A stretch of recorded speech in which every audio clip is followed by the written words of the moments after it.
Bukan cuma kamu, nasi grombyang dari Pemalang gak kalah menggoda, fams. Coba deh kalian datang ke kawasan RE Marta Dinata.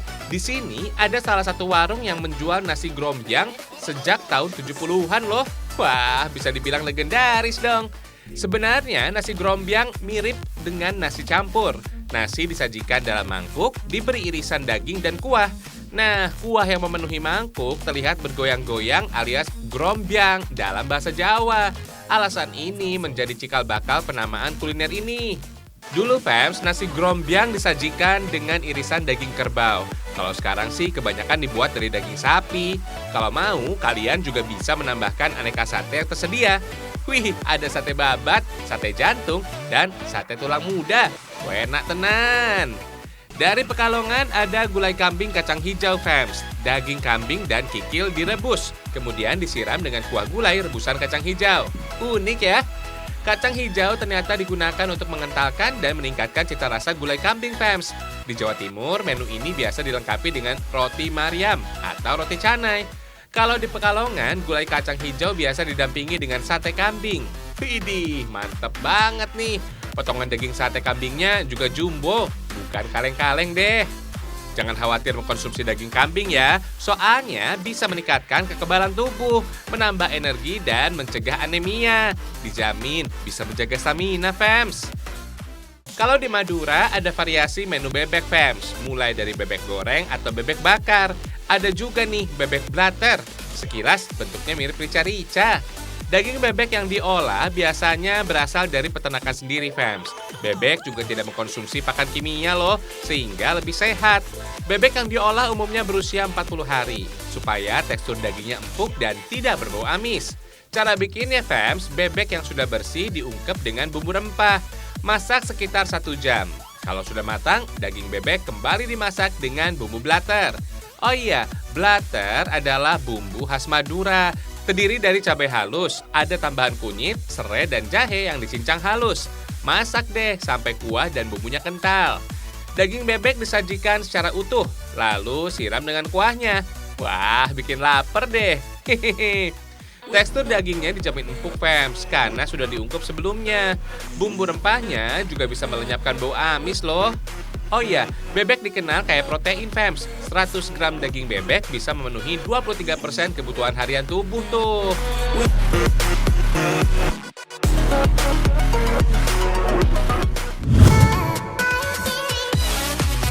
Masih soal kuliner unggas nih. Kali ini ada gulai dan panggang puyuh dari Tanah Minang.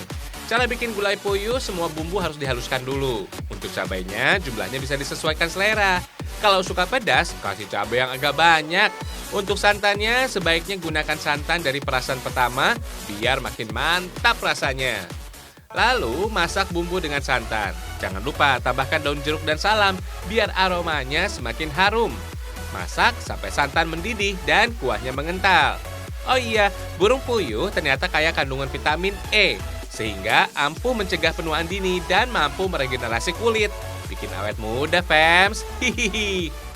Untuk puyuh panggang, bumbunya nggak jauh beda dengan gulai, fams. Bumbu juga cukup dilumuri pada permukaan daging. Kalau mau lebih mantap sih, daging puyuh bisa diungkep bersama bumbu. Baru deh dipanggang. Selain jadi empuk, bumbu juga bisa meresap sempurna ke dalam daging. For your info nih, burung puyuh yang diolah jadi masakan biasanya jenis puyuh afkir alias nggak produktif bertelur lagi. Puyuh petelur usianya berkisar 3-6 bulan. Kalau sudah tidak bertelur, peternak bisa menjualnya untuk dikonsumsi. Menikmati daging puyuh bisa dibarengi sama tulangnya, fams. Soalnya kecil dan empuk sih. Hihihi. Rasanya enak loh. Daging puyuh mengandung lemak tak jenuh, sehingga baik dikonsumsi karena nggak bikin gendut. Cocok nih buat kamu yang lagi diet.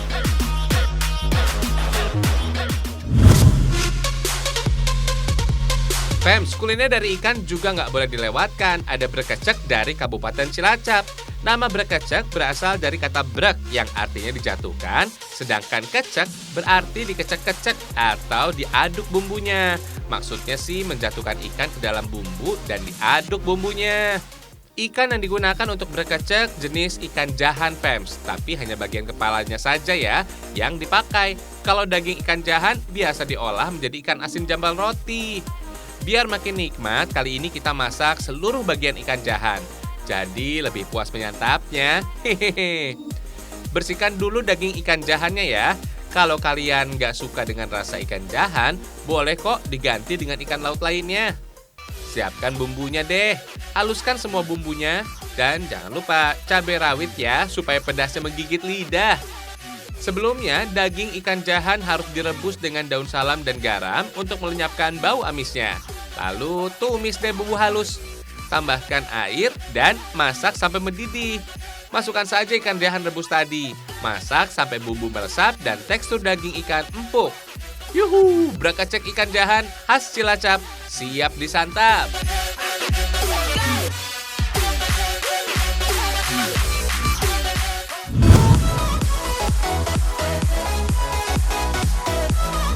Namanya sop, pasti kalian kebayang sajian berkuah kaldu dengan potongan daging dan sayuran kan? Tapi fams, sop ubi dari Bantaeng, Sulawesi Selatan ini berbeda loh. Tampilannya emang mirip dengan mie instan rebus fams. Paling enak disantap dengan telur, lontong, dan kacang goreng. Kelihatannya emang sederhana sih, tapi kuliner ini bisa dibilang unik. Buktinya ramai dikunjungi pembeli tuh. Sop ubi ini sebenarnya lebih mirip seperti soto fams. Nama ubi mengacu pada bahan bakunya yang berasal dari singkong yang dipotong dan digoreng. Dalam setiap porsinya berisi mie, bihun, toge, dan kol. Lengkap dengan daun bawang, seledri, dan bawang goreng. Siram deh dengan kuah kaldu yang khas.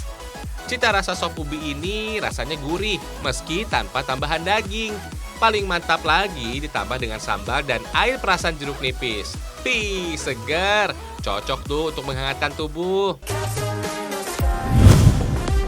Ada juga yang segar-segar dari Singkawang nih. Rujak legendaris ini sudah ada sejak 30 tahun yang lalu loh. Lihat tuh, warungnya rame banget dikunjungi pembeli. Rasanya pasti TOP BGT.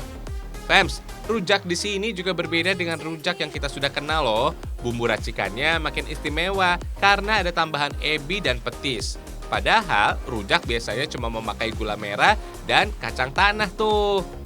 Rujak di sini ada 3 jenis, rujak buah, rujak sayur, dan rujak mangga muda. Wih, bikin ngiler deh. Penyajiannya juga nggak pakai lama. Penjualnya tinggal nyampur semua bahan di dalam baskom. Lalu aduk-aduk sampai rata. So, nggak pakai ngulek-ngulek segala ya. Kalau rujak sayur berbeda dengan pecel fams. Tidak ada aroma bawang putih dan kencur. Isiannya ada rebung, kacang panjang, kangkung, dan pakis. Untuk rujak buah masih sama kayak yang kita kenal. Rasa spesial didapat dari taburan ebi kering halus dan emping goreng. Harganya murah loh fams, mulai dari 15 ribuan aja. Wajib mampir ya untuk menikmati kesegaran rujak ini kalau ke Singkawang.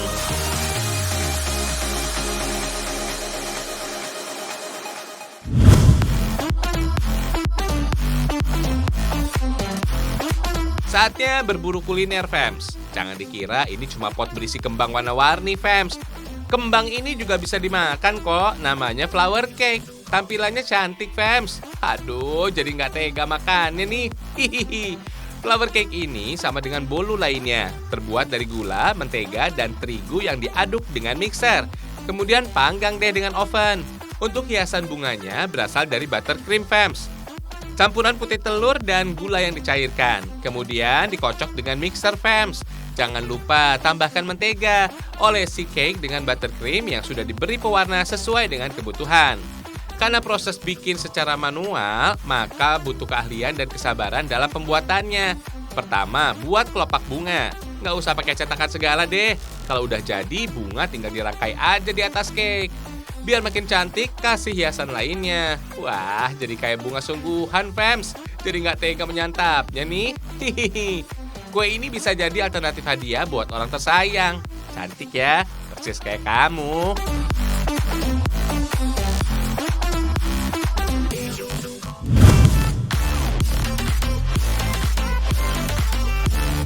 Kalau mau yang murah meriah, ada bolu ini nih. Jenis bolunya umum dipakai kok, cuma jenis toppingnya aja yang bervariasi. Ada coklat meses, krim, atau keju. Tuh, cakep kan?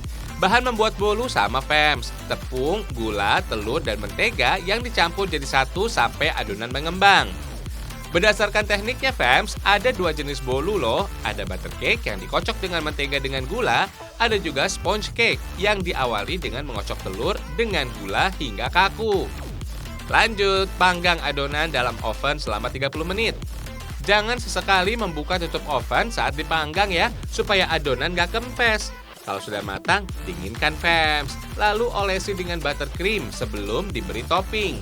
Toppingnya mau jadul atau original boleh fams. Biar makin menarik, bisa kreasikan dengan marshmallow. Sesuaikan dengan selera kalian deh.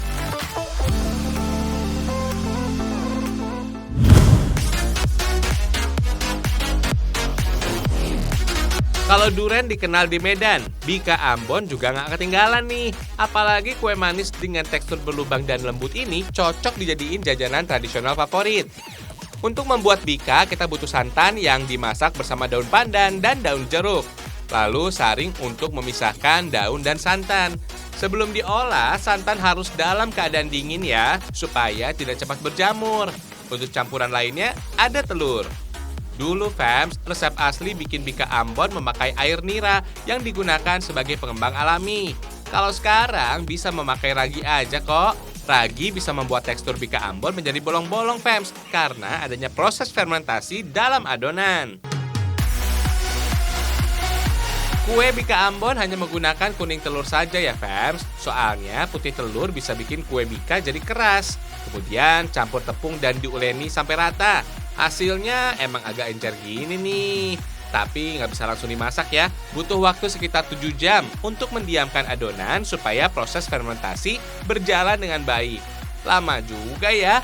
Nah, ini dia adonan bika Ambon yang sudah siap dipanggang selama 1 jam. Bika Ambon memang populer banget di Medan. Nama bika karena terinspirasi dari kue bika atau bingka khas Melayu. Kalau nama Ambon berasal dari beberapa versi. Salah satunya karena kue ini pertama kali dijual dan populer di Jalan Ambon Seikara, Medan.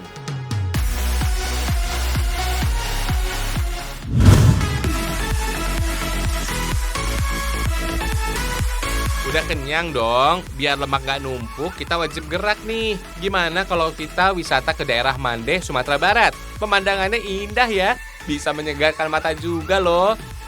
Berkat keindahannya, wisata Mandeh juga populer sampai ke mancanegara loh. Keren ya. Teluk besarnya dilingkari kawasan laut.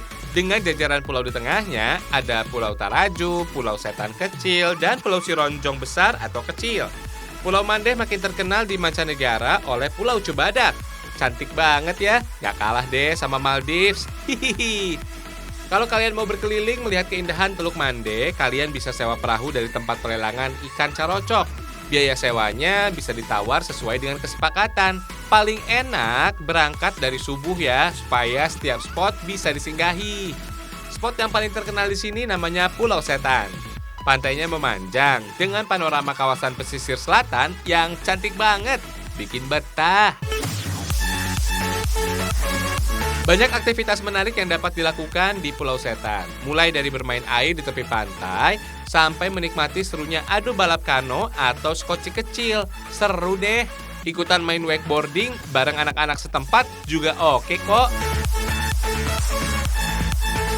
Ingat, jangan habiskan energi di Pulau Setan aja fams. Soalnya masih banyak yang harus didatangi lagi.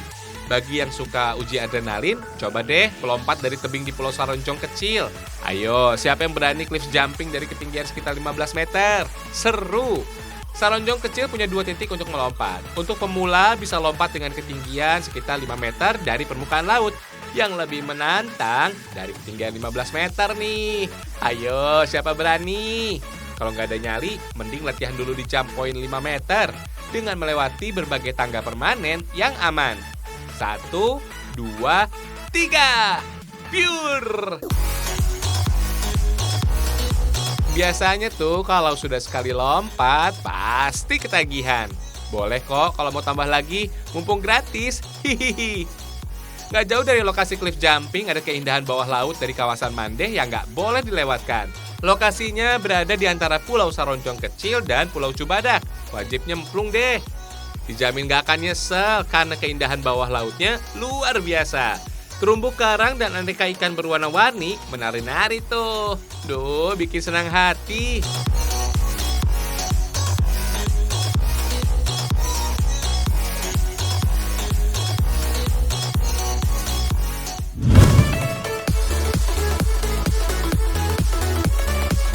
Kalau belum puas, kita ke Singkawang aja. Di sini ada wisata Tanjung Bajau yang lokasi tempuhnya cuma 15 menit dari pusat kota.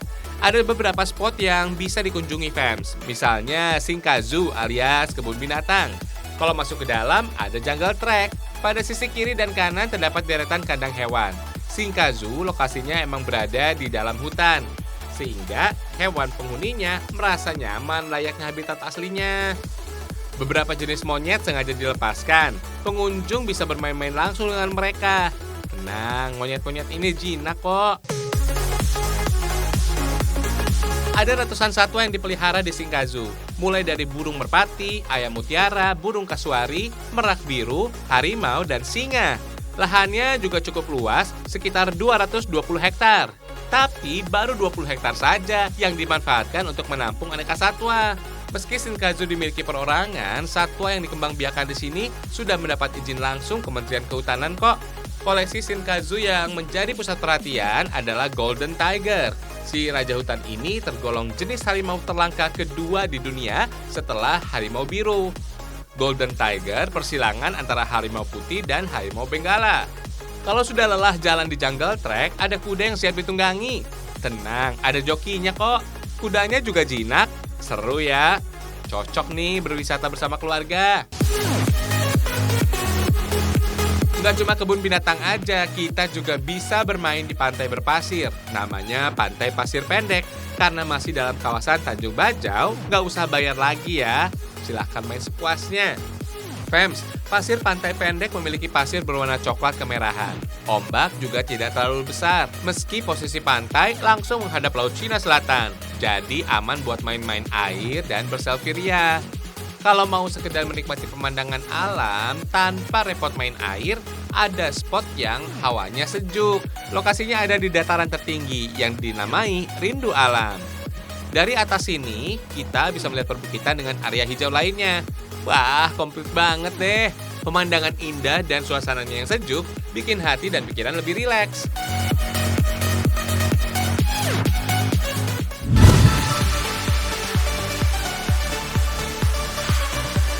Kalau kalian memiliki jiwa seni yang tinggi, mungkin bisa liburan ke Museum OHD di Kota Magelang. Museum ini nggak ada kesan suramnya kok, justru mirip art gallery gitu deh fams. Semua penampilannya berasal dari karya seni modern dan kontemporer anak bangsa. Pokoknya patut diacungi jempol fams. Mulai dari tampilan di luar sampai ke dalam museum, mata kita bakal dimanjakan. Berbagai karya yang menarik dan warna-warni. Katanya hasil karya yang ditampilkan di sini di-upgrade sekitar 3 kali dalam 1 tahun loh. Jadi pengunjung gak pernah bosan mengunjungi.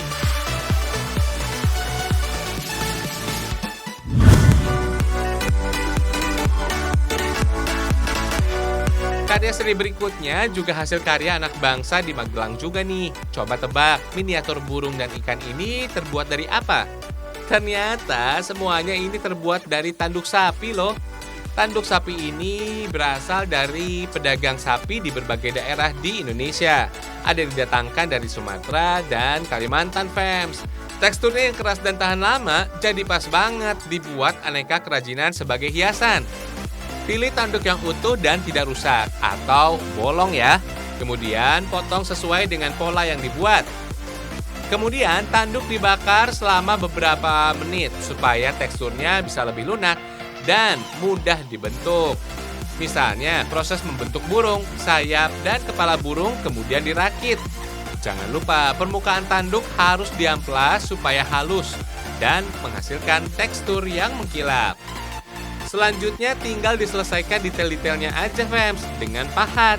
Peminat kerajinan ini kebanyakan dari Pulau Bali sampai mancanegara seperti Swiss, Jerman, dan Amerika.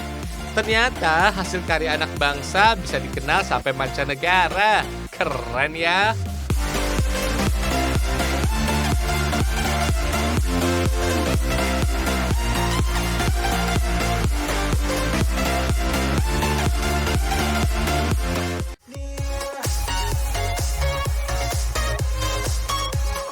Fems, masih ada loh menu legendaris yang tak terkikis lainnya. Tonton informasi unik dan menarik lainnya. Ragam Indonesia, satu Indonesianya, berjuta kekayaannya. Sampai jumpa.